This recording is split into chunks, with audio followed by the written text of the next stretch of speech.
Hello, everyone, and welcome back to the GSMC Fantasy Sports Podcast, brought to you by the GSMC Sports Network. Before we get into the second segment of today's show, I do want to remind you guys that if you do feel so inclined, please consider leaving a tip or donation at the link gsmc.cloud. It is a huge support to both me, my fellow podcasters, and the network, so anything you leave is greatly appreciated. Also, if you do have a burning question about any segment that I've done in the past, have done on today's show, you can leave it there as well, and it will be answered at the beginning of the next episode.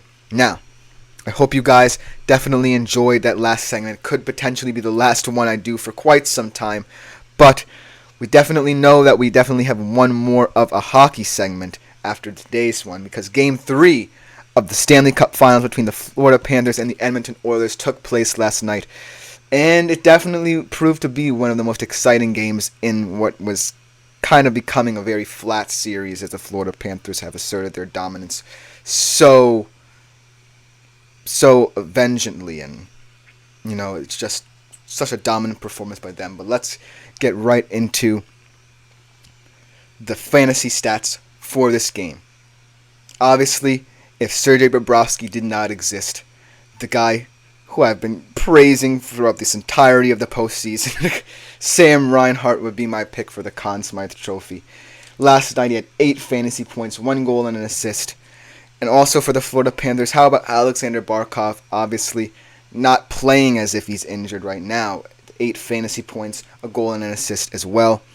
In terms of the Edmonton Oilers, thank God they were able to score more than 1 goal in this series to prove that they have at least an iota or modicum of moxie in this series. And yet again, it was a defenseman that kind of propelled them. 2 defensemen, in fact, but one that I really want to highlight. Young 22-year-old defenseman Philip Broberg with 5 fantasy points, a goal last night, and a +1 ±. And ultimately, McDavid did step up his game, even though it was in a losing effort, with 7.5 fantasy points and a 2-assist game for him. Now, let me just say this. When I saw the Florida Panthers went up 3-1, that was definitely a kind of here we go again moment. The Edmonton Oilers can play as well as they possibly can and still not break down this Florida Panthers team that has just come out with a vengeance, now being the hunter, not the hunted. And so, the fact that Florida was able to get it to the big lead, they smelled blood early on, I was just like, oh no. But then the Oilers surprisingly showed some moxie to get back into this game, scoring 3 goals, finally cracking the code that is Sergei Bobrovsky, and ultimately making this a closer game than it could have been. And so, kudos to the Edmonton Oilers for finding a way, but still, they are down 3-0 in this series. And after the game, even after the Game 2 loss in Florida, there was a sentiment around the Oilers locker room where they were like, we're still remaining upbeat, we're still saying never say die in this series. But I do think that there is a level of frustration within this Oilers team.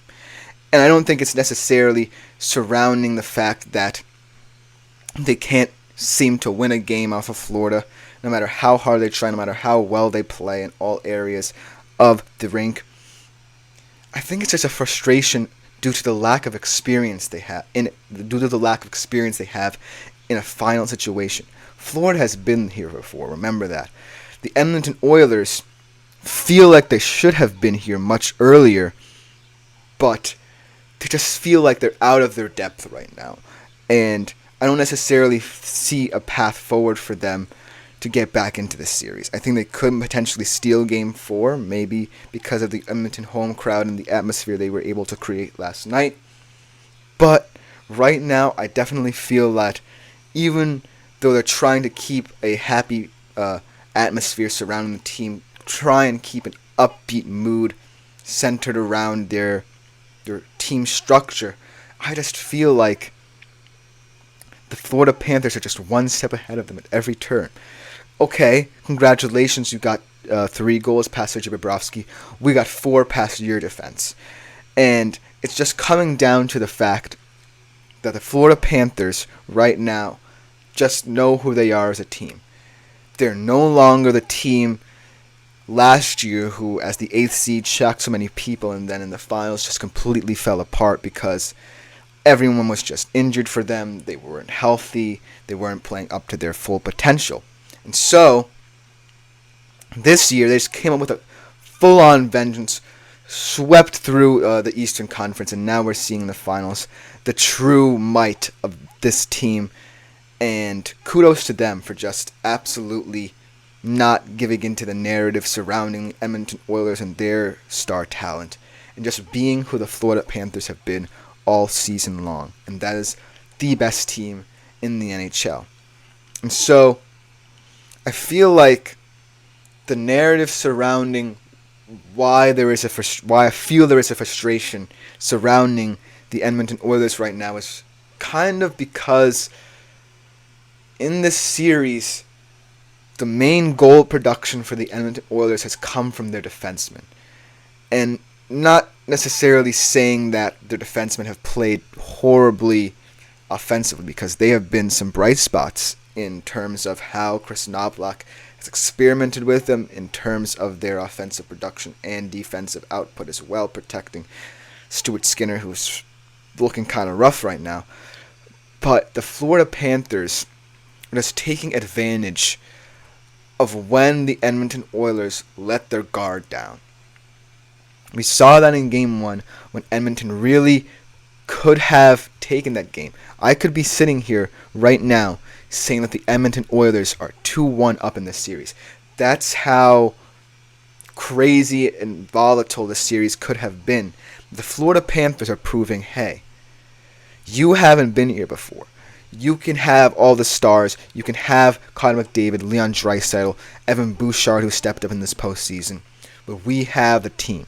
We have the knowledge of being in this position last year, the knowledge of being heartbroken, and the knowledge of coming out and having that vengeance and just taking it to every single team we face this year. And it's coming to fruition for Florida.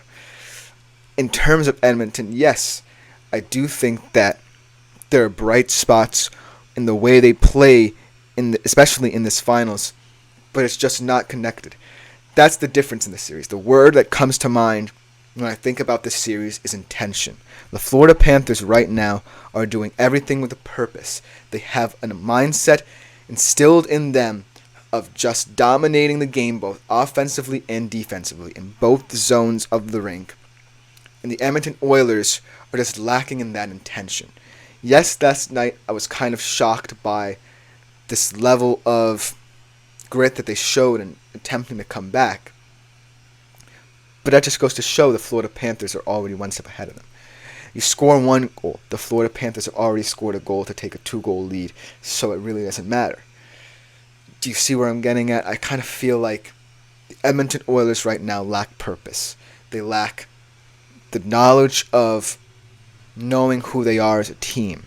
And I think that's really affected them, especially in these finals, when the Florida Panthers are like, hey, what are you going to do about our offensive output? What are you going to do when our team as a whole collective unit is pressing you? Edmonton showed that they can score goals, but it's not about scoring goals. It's about coming out and knowing you have a duty to your team to deliver for them. There's that level of self-belief that I still think is lacking in an Edmonton Oilers squad who have made some deep playoff runs in the past, but are certainly lacking that kind of self-awareness of knowing where they stand in the National Hockey League. They are definitely one of the premier teams, and I think they can get back to this point. Their championship window, as rapidly as it could be closing, is still open, ajar enough for them to get back to this point, much like the Florida Panthers have done. And right now, the Edmonton Oilers look passive. They look stationary. I know that's kind of weird saying that after a 3-goal performance from them, but it's just that the Florida Panthers right now believe in themselves, and I can't say the same of the Edmonton Oilers. But that should just about do it for this segment of today's show. It's kind of bittersweet, very kind of sad, knowing that this could be the last transition I have between basketball and hockey for quite some time. But I hope you guys enjoyed it for what it was, and if it's the last one, so be it. We'll have to accept that. But coming up next, today is a very special day, the start of the European Championships in Germany, as Germany kicks off against Iceland, but we are not previewing them because we previewed them yesterday, but we are previewing 3 very special teams in this tournament: Spain, Portugal, and the Netherlands, respectively. You don't want to miss those segments. I highlight some fantastic players, some breakout stars. It should be a great, great end to a Friday afternoon show.